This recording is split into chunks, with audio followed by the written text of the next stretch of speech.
मैं अलका ठाकुर हूँ और आप सभी का अलका मेडिकल क्लासेस में स्वागत है। आज हम पढ़ने वाले हैं हाइपरफॉस्फेटीमिया के बारे में। मींस ब्लड में जब फॉस्फेट या फिर फॉस्फोरस की अमाउंट ज़्यादा हो जाती है तब कौन कौन से कंडीशंस आते हैं, कौन कौन सी सिचुएशंस आती हैं। पिछले लेक्चर में हमने हाइपोफॉस्फेटीमिया को कवर किया था, तो आइए सबसे पहले हम इसके डेफिनेशन को देख लेते हैं। Hyperphosphatemia is serum inorganic. Inorganic means ये कॉम्बिनेशन में रहती है कैल्शियम के साथ, इसीलिए ये inorganic phosphate concentration greater than 4.5 mg per DL means decilitre. 4.5 से अगर ज़्यादा हो जाएगी तो ब्लड में फॉस्फोरस की अमाउंट या फिर फॉस्फेट की अमाउंट ज़्यादा हो जाएगी। नॉर्मल कितनी है? नॉर्मल है 2.5 से लेकर के 4.5 mg पर DL।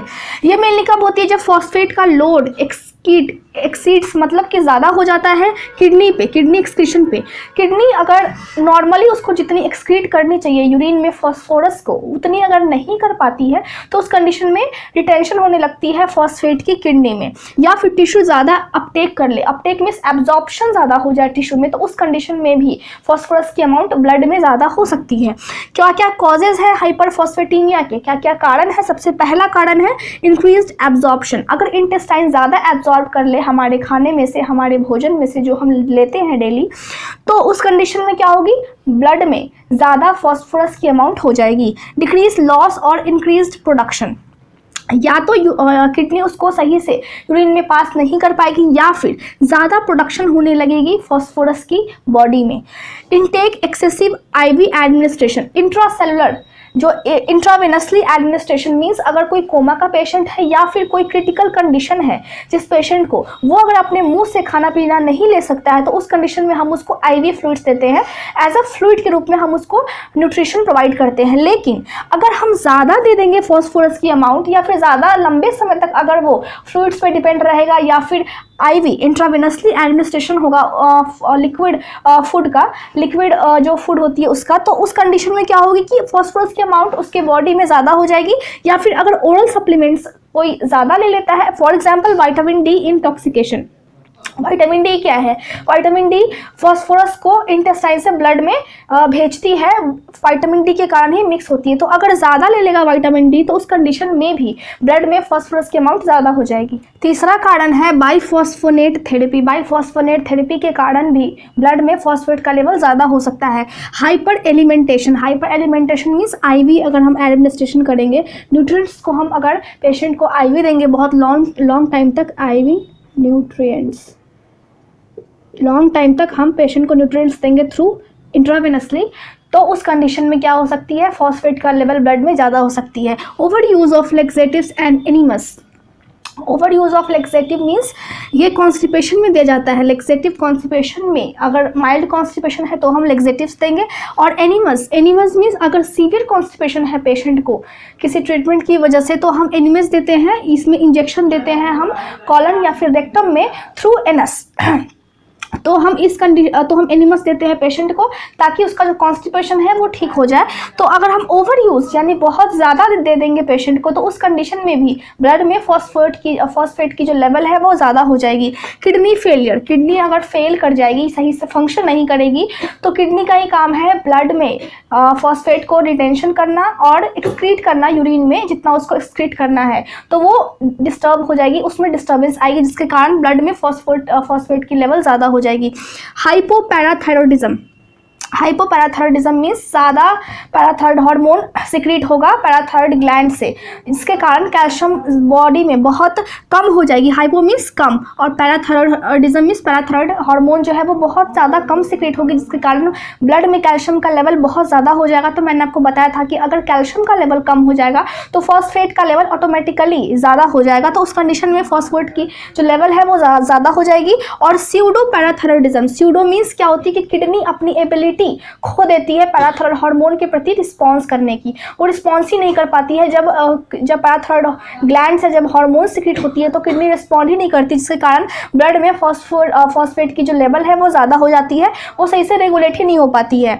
8वां है सेल डिस्ट्रक्शन। सेल डिस्ट्रक्शन में क्या क्या हो सकते हैं? Tumour lysis syndrome. Tumour lysis syndrome में बहुत सारे अगर कैंसर सेल हैं वो अचानक से डेड होने लगे, अचानक से किसी ट्रीटमेंट की वजह से उनका वो डाई होने लगे, तो उस कंडीशन में क्या होती है, उस कंडीशन में सेल का डिस्ट्रक्शन होने लगता है और जो भी ट्यूमर्स के जो भी वो सेल है उसमें जो भी कंटेंट है वो सभी ब्लड में मिक्स हो जाते हैं, जिसके कारण फॉस्फेट की लेवल ज़्यादा हो सकती है। रैप्डोमाइलोसिस, मसल्स टिश्यू का ब्रेकडाउन होने लगती है। बॉवेल इश्चीमिया, इंटेस्टाइन में पेन होती है और वो सही से फूड का डाइजेशन नहीं कर पाती है, फॉस्फेट को सही से रेगुलेट नहीं कर पाती है, उसका मेटाबॉलिज्म सही से नहीं कर पाती, जिसके कारण ब्लड में फॉस्फेट की लेवल ज़्यादा हो सकती है। तो हम उसको बॉवेल मिस, इंटेस्टाइन और इश्चीमिया मिस जो उसको पेन होने लगती है, इंटेस्टाइन में पेन होती है, बहुत ही पेनफुल कंडीशन होती है। एक्यूट एसिडोसिस, ब्लड में कार्बन डाइऑक्साइड की लेवल ज़्यादा हो जाती है, जिसके कारण ब्लड का जो पीएच है वो एसिडिक हो जाती है और फॉस्फेट का लेवल हाई हो जाता है। मैलिग्नेंट हाइपरथर्मिया, हाइपरथर्मिया मीन्स जो बॉडी का टेम्परेचर है वो एबनॉर्मली बहुत ज़्यादा इंक्रीज़ कर जाता है, जिसके कारण सही से बॉडी में फंक्शन नहीं हो पाते हैं, और जब बॉडी में सही से फंक्शन नहीं हो पाते हैं तो फॉस्फेट का लेवल इंक्रीज़ कर जाता है। इसके साइड इफ़ेक्ट्स क्या क्या हैं? हाइपरफॉस्फेटीमिया के साइड इफ़ेक्ट्स यह है कि कैल्शियम और फॉस्फेट का जो दोनों का कॉम्बिनेशन का जो क्रिस्टल्स है वो ब्लड में बनना स्टार्ट हो जाते हैं। ये इसके साइड इफ़ेक्ट्स हैं। अब हम इसके क्लिनिकल मैनिफेस्टेशन को देख लेते हैं, आखिर क्या कारण है जिसके कारण ब्लड में फॉस्फेट की अमाउंट ज़्यादा हो गई है। पहला, जनरली ये एसिम्प्टोमेटिक होती है, ज़्यादा ये सिम्टम्स को नहीं दिखाती है। जब ब्लड में फॉस्फेट की अमाउंट ज़्यादा होगी तो सिम्टम्स ज़्यादा देखने को नहीं मिलेंगे पेशेंट में। अगर ये सिम्टम्स होती है या फिर अगर फॉस्फेट की अमाउंट ब्लड में ज़्यादा है तो उस कंडीशन में कैल्शियम की अमाउंट ऑटोमेटिकली लो होगी। मींस अगर कैल्शियम की अमाउंट कम है तो फॉस्फेट की अमाउंट ऑटोमेटिकली ज़्यादा होगी। ये अक्सर दोनों साथ में होते हैं, इसीलिए मैंने लिखा है कंजंक्शन विद हाइपोकैल्सीमिया। कैल्शियम की अमाउंट कम होगी मीन्स फॉस्फेट का अमाउंट ज़्यादा है ब्लड में। नंबनेस एंड टिंजलिंग होंगे एक्सट्रीमिटीज़, एक्सट्रीमिटीज़ मीन्स आपके हैंड्स और लेग्स में। नंबनेस मीन्स वहाँ पे सेंसेशन नहीं होगा, उस एरिया में ब्लड फ्लो रिड्यूस हो जाएगी। और टिंजलिंग मीन्स पिंस एंड निडल्स के सेंसेशन। अब इन दोनों को साथ में क्या बोलेंगे? पैरेस्थीसियास के कंडीशंस होंगे पेशेंट में। मसल्स क्रैम्प्स होंगी और स्पाज्म होंगे। मसल्स क्रैम्प्स मीन्स उसको अकड़न महसूस होगी मसल्स में, और स्पाज्म मीन्स इनवॉलेंट्री मूवमेंट होगी लेग्स एंड हैंड में खुद ही होगी। उसके बाद है डिप्रेशन, मेमोरी लॉस या फिर कन्वर्जन्स। डिप्रेशन में चला जाएगा पेशेंट, मेमोरी लॉस हो सकती है पेशेंट की, या फिर कन्वर्जन्स मीन्स उसको चमकी हो सकती है, सडनली उसका जो बॉडी शेकिंग है वो बहुत ज़्यादा हाई हो जाएगा, वो कुछ मिनट के लिए उसका कुछ भी न्यूरोलॉजिकल फंक्शन काम करना बंद कर देगा और बॉडी में अजीब सी एक्टिविटी होगी, उसको हम चमके भी बोलते हैं। तो पेशेंट को कन्वर्जन्स होंगे। सॉफ्ट टिश्यू में कैल्शिफिकेशन हो जाती है। बहुत सारे पेशेंट ऐसे हैं अगर उसको किडनी डिजीज़ है, बहुत लंबे टाइम से किडनी में प्रॉब्लम है, तो सॉफ्ट टिश्यू में कैल्सिफिकेशन मीन्स क्रिस्टल बन जाते हैं। ब्लड वेसल्स में भी क्रिस्टल बन जाते हैं, जिसके कारण क्या होती है? आर्टेरियोस्क्लेरोसिस मीन्स ब्लड वेसल्स जो है उसमें क्रिस्टल बनने के कारण ब्लड का जो फ्लो है जितनी होनी चाहिए, जितनी स्पीड में होनी चाहिए, जितना उसको ब्लड का मूवमेंट होना चाहिए उतना वो नहीं हो पाता है, जिसके कारण पेशेंट को हार्ट अटैक या फिर स्ट्रोक्स भी हो सकता है। स्ट्रोक्स में क्या होती है? ब्रेन तक ब्लड नहीं पहुंच पाती, जिसके कारण पेशेंट का डेथ हो जाता है। तो सॉफ्ट टिश्यू में कैल्सिफिकेशन होंगे किस कंडीशन में? अगर पेशेंट को क्रोनिक किडनी डिजीज, बहुत लंबे टाइम से किडनी डिजीज है या फिर किडनी में कोई प्रॉब्लम है, उस कंडीशन में। क्रिस्टल्स अगर ब्लड वेसल्स में बिल्डअप होंगे तो मैंने अभी आपको बताया कि आर्टेरियोस्क्लेरोसिस के कंडीशन हो जाते हैं, जिसमें हार्ट अटैक और स्ट्रोक्स हो सकते हैं पेशेंट को। अगर क्रिस्टल्स स्किन में बन जाते हैं तो क्या होती है? पेशेंट को बहुत ज़्यादा ईचिंग होती है स्किन में।